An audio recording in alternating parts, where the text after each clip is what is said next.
உயிர்களுக்கு உணவளிக்கும் விவசாய சொந்தங்களுக்கு ரவிசங்கரனுடைய அன்பான வணக்கம். நான் சாமி பிராண்டு வீனஸ் இண்டஸ்ட்ரீஸ்லேருந்து பேசுகிறேன். நம்ம இப்போ பேசிகிட்டு இருக்கிற இடம் வந்து சென்னை பக்கத்தில் தாம்பரம் பக்கத்தில் தென்முடிவாக்கம். நீங்கள் அவுட்டர் ரிங் ரோட்லேருந்து ஒரு 1.5 கிலோமீட்டர் தான் இந்த லொக்கேஷன். இது இங்கே வரணும்னு நினைக்கிறவங்க வந்து சாமி வீடர்ஸ்ன்னு சொல்லிட்டு கூகுள் மேப்பில் போய் டைப் பண்ணிங்கனாக்கா லொக்கேஷன் காமிக்கும். இங்கே வரவங்க நேராக வந்து பார்த்து வாங்கணும்னா வரலாம். இல்லை நீங்கள் வீடியோ கால்லேயே கூட அட்டன் பண்ணி நீங்கள் காசு போட்டிங்கனாலும் அனுப்பிச்சி விட்ருவோம். இந்தியாவில் எந்த மூலையில் இருந்தாலும் இங்கேருந்து நாங்கள் 2 பே பேசிஸில் மெட்டீரியல் அனுப்பலாம். நீங்கள் வேணுன்றவங்க நேராக வந்து பார்த்து இதில் ஃபோன் நம்பர் இருக்கும், ஃபோன் பண்ணி கேட்டுட்டு நேராக வந்து பார்த்து வாங்கலாம். இதை பொறுத்தவரையிலும் பார்த்தீங்கன்னா இப்போ நம்ம பார்க்க போகிறது வந்து பார்த்தீங்கன்னா 2500 சொல்லிட்டு ஒரு 4 வீல் வீடர். இந்த வீடர் வந்து ப்ராக்டிக்கலாக எப்படி ஆன் பண்ணுறது, எப்படி உபயோகப்படுத்துறது, எப்படி ஸ்டார்ட் பண்ணுறது, ஓட்டுறது அப்படின்றத வந்து வீடியோ எடுத்து போடுங்க அப்படின்னு சொல்லிட்டு நம்ம டீலருங்கெல்லாம் கேட்டாங்க. அதுக்காக வேண்டி நம்ம இந்த வீடியோவை நம்ம எடுக்கிறோம். இதை வந்து பார்த்தீங்கன்னா நம்ம இதில் இருக்கிறது ஒன்று ஒன்றா சொல்லிகிட்டே வரோம். இது வந்து இக்னிஷன் கீன்னு சொல்லுவாங்க. இது வந்து பேட்டரி வந்து இந்த கண்டிஷனில் இருந்தால் தான் பேட்டரி ட்ரெயின் ஆகாது.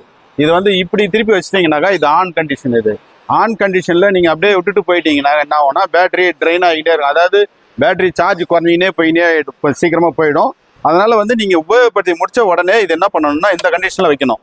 இப்போ வந்து அடுத்தது வந்து இண்டிகேட்டர் இதை ஆன் பண்ணுறாரு. பேட்டரி ஆன் பண்ணிவிட்டு இண்டிகேட்டர் போட போகிறாரு. பாருங்கள், இண்டிகேட்டர் வந்து இது அந்த சுவிட்ச், இண்டிகேட்டரோட சுவிட்சு. ரைட் சைடு இண்டிகேட்டர் எரியுது. அடுத்தது நியூட்ரல் பண்ணிட்டாரு. இப்போ லெஃப்ட் சைடு இண்டிகேட்டர் எரியும். இது வந்து இண்டிகேட்டரு. அடுத்தது வந்து பார்த்தீங்கன்னா ஹெட்லைட்டு. இது வந்து ஹெட்லைட்டு. இது ஆஃபில் இருக்குது. இது இப்போ ஆன் பண்ண போகிறாரு. இப்போ லைட் எரியும் பாருங்க. அடுத்தது வந்து பார்த்தீங்கன்னா இங்கே ஹார்ன் இருக்கு. இந்த ஹார்ன் இருக்கு. இதான் ஹார்னு. இதை வந்து அழுத்தினா ஹார்ன் அடிக்கும். அவ்வளோதான். இந்த இடத்துல வந்து ஒரு ரீடிங் ஓடும். இது வந்து பார்த்தீங்கன்னா எத்தனை ஹவர் உபயோகப்படுத்தினாங்கன்றதை வந்து காமிக்கிறது இந்த ரீடிங். அதனால அதை பற்றி நீங்கள் ஒன்றும் கவலைப்பட தேவையில்லை. அடுத்தது வந்து எப்படி ஸ்டார்ட் பண்ணுறது, எப்படி நம்ம கியர் போடுறது, எப்படி நம்ம மூவ் பண்ணுறதுன்றதை பற்றி பார்க்க போகிறோம். இதில் வந்து பார்த்தீங்கன்னா நம்ம நீங்கள் கியர்லேயே இருக்கணும்னு கூட அவசியம் இல்லை. நியூட்ரலில் இருந்தாலும் ஒன்றும் பிரச்சனை இல்லை. கியரில் இருந்தாலும் ஒன்றும் தொந்தரவு இல்லை. இதில் வந்து நம்ம இது வந்து கிளச்சு அழுத்தினா தான் ஓடும். அதனால வந்து கவலைப்பட தேவையில்லை. நீங்கள் இருந்தாலும் நியூட்ரலில் வச்சுட்டு ஸ்டார்ட் பண்ணுறது. ஏன்னா தப்பி தவறி காலை அழுத்தி வச்சுன்னு இருந்தீங்கன்னாக்கா அப்போ வந்து ஸ்டார்ட் பண்ணிங்கன்னா வண்டி மூவ் ஆகிடும். ஞாபகம் மறதியாக நீங்கள் கிளச்சில் காலை வச்சுன்னு இருந்தீங்கன்னா அதனால் வந்து நீங்கள் நியூட்ரலில் வச்சுட்டு ஸ்டார்ட் பண்ணுறது நல்லது.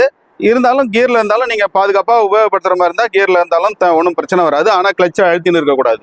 அது மட்டும் பார்த்துக்கோங்க. இது நியூட்ரல் ரெண்டு லீவரும் நியூட்ரலில் இருக்குதான்னு பார்த்துக்கோங்க. பின்னாடி ஒரு கியர் பாக்ஸ் இருக்குது, முன்னாடி ஒரு கியர் பாக்ஸ் இருக்குது. இது நியூட்ரலில் இருக்கணும், இந்த லீவரும் நியூட்ரலில் இருக்கணும். அடுத்தது வந்து பார்த்தீங்கன்னா இப்போ நம்ம டீகம்ப்ரஷன் லீவரை அழுத்தி விடணும்.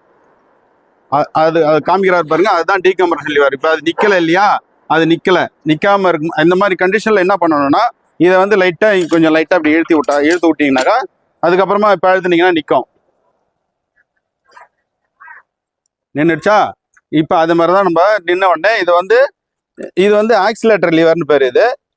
இந்த பின்னை வந்து இந்த மேலே இருக்கிற பட்டன் மாதிரி இருக்கிறத வந்து அழுத்தணும். இப்படி அழுத்தினா தான் இது ரிலீஸ் ஆகும். இல்லைன்னா அப்படியே பிடிச்சி இழுத்தீங்கன்னாக்கா உடஞ்சி போயிடும். இதை வந்து நம்ம அதை அழுத்திக்கிட்டு மூவ் பண்ணிக்கணும். மூவ் பண்ணி கொஞ்சம் அதிகமாக வச்சுக்கோங்க. ஃபுல்லாக வச்சுக்கிட்டு அதுக்கப்புறமா இக்னிஷன் கீ, அந்த கீயை வந்து இப்படி திருப்பினீங்கன்னாக்கா டக்குன்னு ஸ்டார்ட் ஆகிடும். அவ்வளோதான். இதுதான் கிளச்சு. இதை அழுத்தக்கூடாது. அழுத்திட்டு கியர் போடக்கூடாது. கியர் மட்டும் முதல்ல கியரை போட்டுக்கணும். அந்த பக்கம் கியர் மாற்றுறோம். கியர் மாற்றியாச்சு. மாற்றினதுக்கு அப்புறம் அந்த பக்கம் இருக்கிற கிளச்சை லைட்டாக அழுத்துனீங்கன்னா ஓடும்.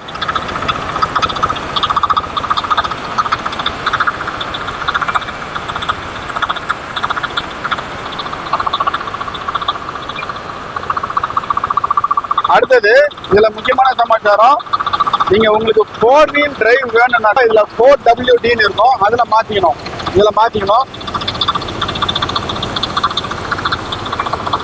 இப்ப வந்து 4 வீலுக்குமே டிரைவ் வரும். அதே மாதிரி நீங்க உழவு பண்ணும்போது டில்லிங் மாஸ்க்னு இருக்கிறதா இதெல்லாம் வந்து இதுல வச்சீங்கன்னாக்கா வந்து வேகமா போகும். வேலை வந்து வேகமா ஆகும். இதுல வச்சீங்கன்னாக்கா. அடுத்தது வந்து டில்லிங் ஃப்ளோன்னு இருக்கிறதுல வந்து இது வந்து ரொம்ப ஃப்ளோவாக பொறுமையாக ஓடும். இது நம்ம நீங்கள் சாதாரணமாக வந்து 4 வீல் டிரைவ் தேவைப்பட்டால் 4WDயில் வைங்க. இதை பொறுத்தவரையில் வந்து பார்த்தீங்கன்னா கிளச்சு அழுத்தினா ஓடும்.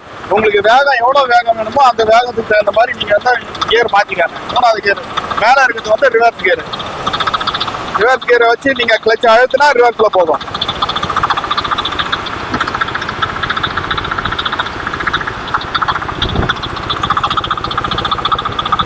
அதே மாதிரி வந்து கிளச்சை அழுத்திக்கிட்டு பிரேக் அழுத்தக்கூடாது. கிளச்சை விட்டுட்டு தான் பிரேக் அழுத்தணும். ஏன்னா கிளச்சை அழுத்தினா வண்டி ஓடும். கிளச்சை விட்டுறணும், கிளச்சை விட்டுட்டு பிரேக் அழுத்தணும். இப்போ வந்து பாத்தீங்கன்னா இங்க உங்களுக்கு வேலை முடிஞ்சதுக்கப்புறம், எல்லா வேலையும் முடிஞ்சதுக்கப்புறம் எப்படி ஆஃப் பண்றாருன்னு பாருங்க. இதை அந்த பட்டனை அழுத்திக்கணும். அழுத்திக்கிட்டு தான் மேலே தள்ளணும். மேலே ஃபுல்லாக தள்ளிட்டு வந்தீங்கனாலே ஆஃப் ஆகிடும். இப்போ ஆஃப் ஆகிடுச்சு. ஆஃப் ஆனதுக்கப்புறம் அந்த நம்ம இக்னிஷன் கீன்னு சொன்னோம் இல்லைங்களா, அதை வந்து இதான் off condition, battery off condition. இது இந்த கண்டிஷனில் ஆஃப் பண்ணி விடணும்.